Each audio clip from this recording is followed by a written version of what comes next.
Hi from Daniil Belov. In this lesson, I'll teach you how to draw long, straight lines without a ruler. This is a very useful skill for those who want to learn to draw better, for those who want to create freehand with interesting drawings, to draw fast, to draw on big sheets of paper, and to draw with pleasure. For the exercises which I'll show you now, you'll need to spend 45 minutes.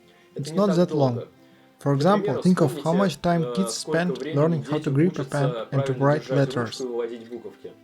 Much longer. After the 45 minutes, you can choose if you want to master your skill, to achieve better results. But once you have learned this skill, you'll be able to use it for whole your life.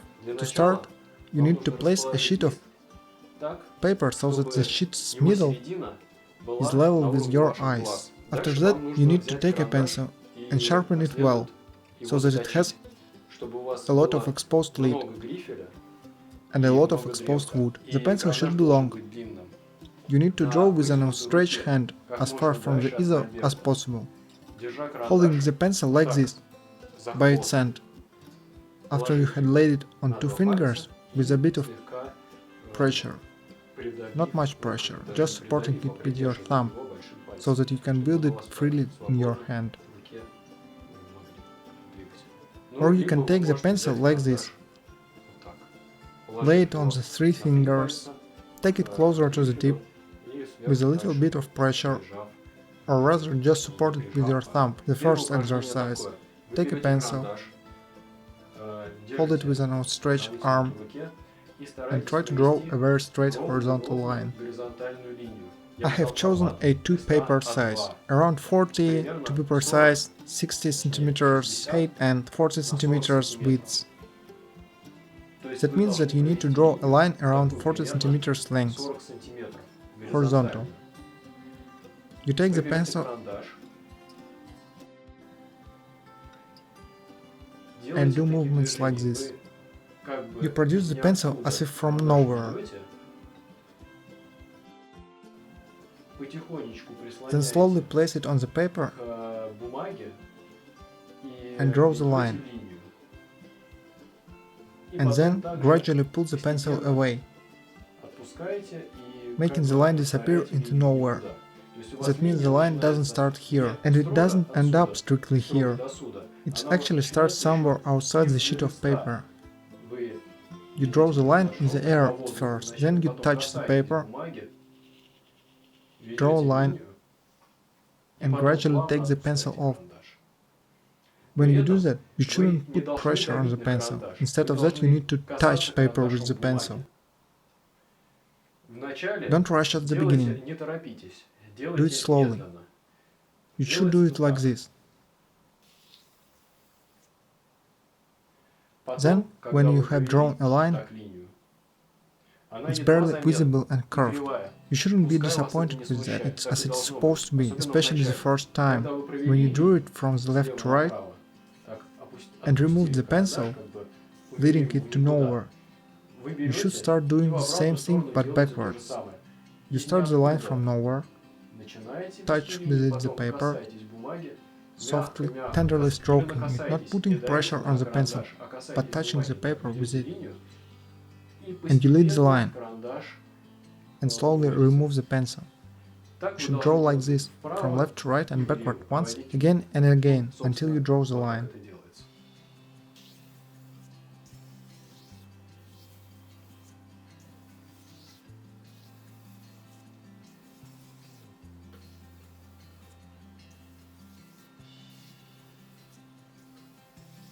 That's how it's done. In the end, you should get a line disappearing here and here. It starts as if from nowhere and goes to nowhere. It doesn't have any sharp edges, neither here nor here. The line is drawn without much pressure on the pencil. It forms simply because you lead the pencil over the same place over and over. Don't forget to remove the pencil here and here, or it will look like you pricked the pencil into the paper and just dragged it back and forth. If you do so, you will see little loops at the ends of the line. It's very noticeable. And in such cases you don't get the effect of an aerial line, of a light drawing. You'll get lines which will look like sabers.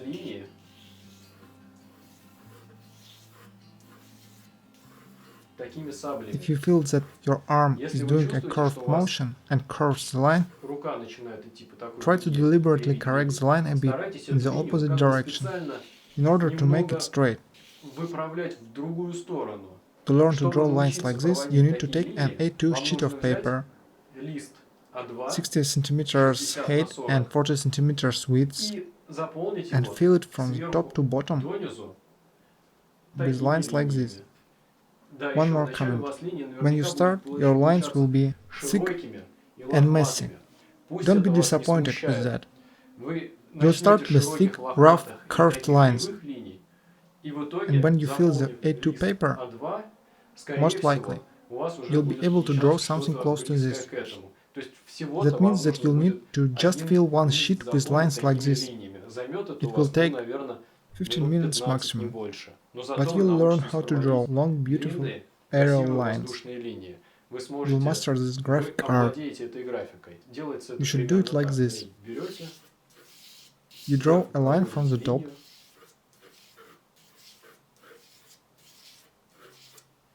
then indent down a little, and draw the next line, then indent down a little once more, and draw the next line, and fill the whole paper like this. At first you'll draw something like this. Your arm will not obey you, and it wouldn't move the pencil the same place. The line will be very thick and very messy. But gradually you'll manage to draw thin straight lines. The skill will serve you for a lifetime for the price of one sheet of paper filled with lines. Here the lines are all messy, but if you want, you'll be able to make them thin and accurate. To check if the line is horizontal, you can measure it. Place the tip of the pencil at the edge of the paper. The edge should be horizontal. Place the tip of the pencil at the edge and mark with your fingernail the distance from the edge of the paper to the left end of the line, and compare it with the distance from the top edge to the right end of the line. I managed to do it almost perfectly horizontal. What I'll talk about now is not for the first exercise, when you're just starting to master the skill, but it will be useful to you later. Imagine that you started to draw a line, and you feel that it's going wrong. Maybe it's too thick on one side.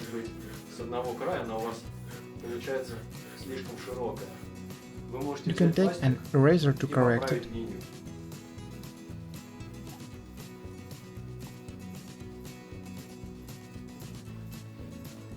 To make it thinner,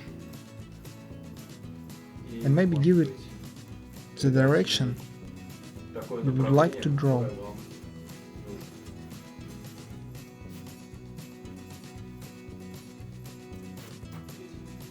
If you need to check if the line that is far from the edge of the paper is horizontal, and the pencil length is not long enough, I'll show you now. I mean this. It's too short to measure this line. You can simply take a stick. For example, you can use a long brush and check your lines with the brush. Measure the distances from the edge to this line on the left and from the edge to this line on the right. As you can see, this line is not horizontal, it's not parallel to the edge. I should draw it lower on the paper, so that it is horizontal. After you fill a vertical sheet with horizontal lines, take a new one, or simply turn the one you filled with horizontals to the blank side into a horizontal position. This is the same A2 paper, placed horizontally. You should fill it with vertical lines. Why do it in this order? Because the vertical lines are harder to draw than the horizontal. You grasp the pencil in the same way and start to fill the sheet from left to right with vertical lines. In exactly the same way, you start from nowhere, you start a line from nowhere, then you touch the paper and softly draw the line. And here at the bottom you gradually take the pencil off the paper. And then the same in the opposite direction, from top to bottom and from bottom to top. That's how you should gradually gain a straight vertical line. At the start they will be messy and thick. It's okay, don't worry. If you are right-handed, your lines will be looking like these sabers. If you are left-handed, your lines will be looking like these sabers. Try to make them straight, so that in the end you get more or less straight lines. You can check the vertical alignment of your line in the same way, by measuring the distance from the edge, which should be vertical to the line, by placing the tip of the pencil at the edge and marking the distance with the thumb. And compare here, okay, more or less vertical. You should be able to draw long straight lines without a ruler, so that you aren't bound to a ruler, and so that you can get a freehand organic line. A freehand line differs from the ruler's line in two ways. First, you can control the tone variation over its length. It looks much more natural. Second, a ruler line is always perfectly straight, and a freehand line is always a bit curved here and there. That's what differentiates a freehand line from a ruleless, lifeless, mechanically drawn line from an engineer's blueprint.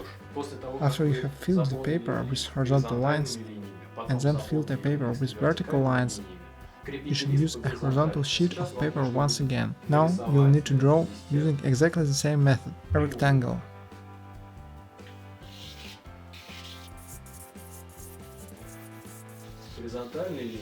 The horizontal lines will be longer.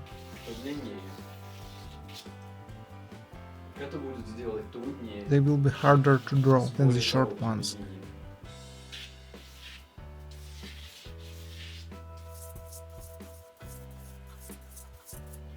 And then you'll draw vertical lines.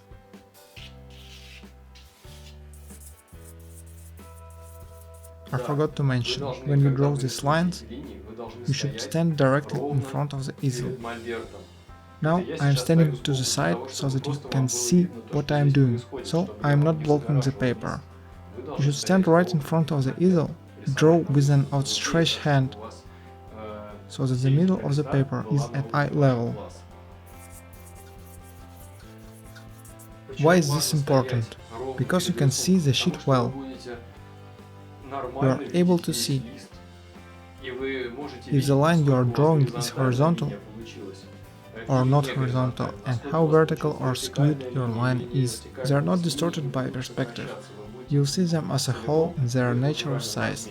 I am standing at the side now. That's why I didn't see that this line is not horizontal, this edge is lower, and this one is higher. If I had stood straight, I would have seen this from the beginning, when I was drawing it. Take a note that I don't try to draw the line straight to this point or lead the lines into one accurate corner. My lines intersect slightly. Here, here, here, and here. That is, I don't limit the line strictly.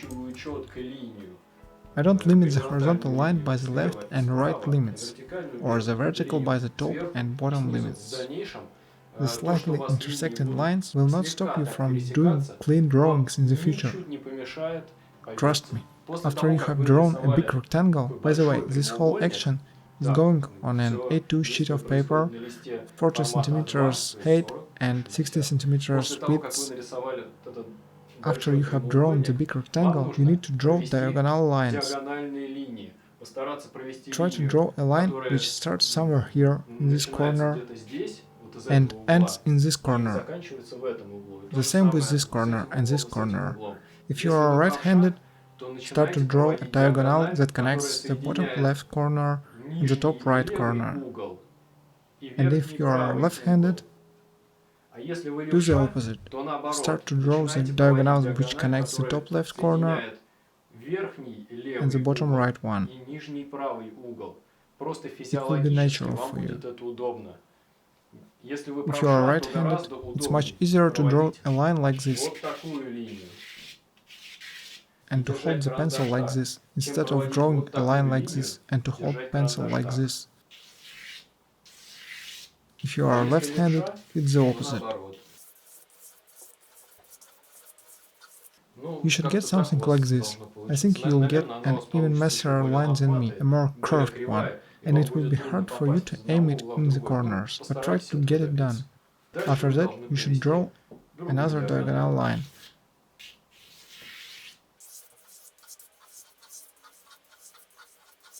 By the way, you will notice that my sheet of paper isn't stretched on the easel very well. I mean, it's hanging a bit loosely. I can push it and it will crumple. It makes the drawing more difficult, so I advise you to attach the paper to the easel as securely as you can, so that it doesn't hang loosely. That way, it will be easier for you to do this exercise.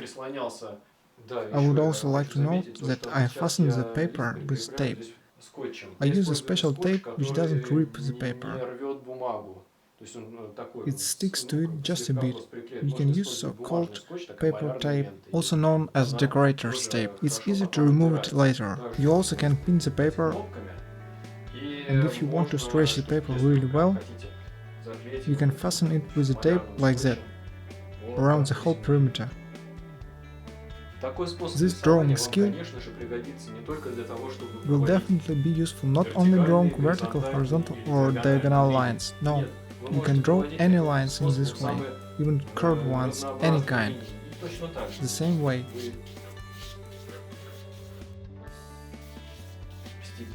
Gradually accumulating an aerial line, you can draw an arch.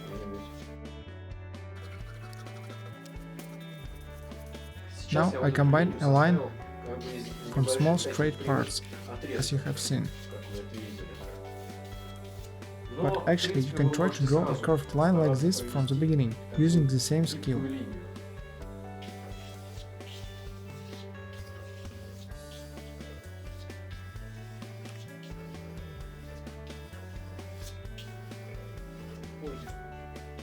In this case, the lines will be smoother. By the way, please write in the comments whether you understand the difference or if you feel the difference between a vivid light line and a rough, rigid wire line. Or should I do another lesson about that? Subscribe to my channel and then go to my site to see the full list of lessons. If you want me to make more lessons, become my patron at patreon.com. And if you think this video is helpful, press the thumb up.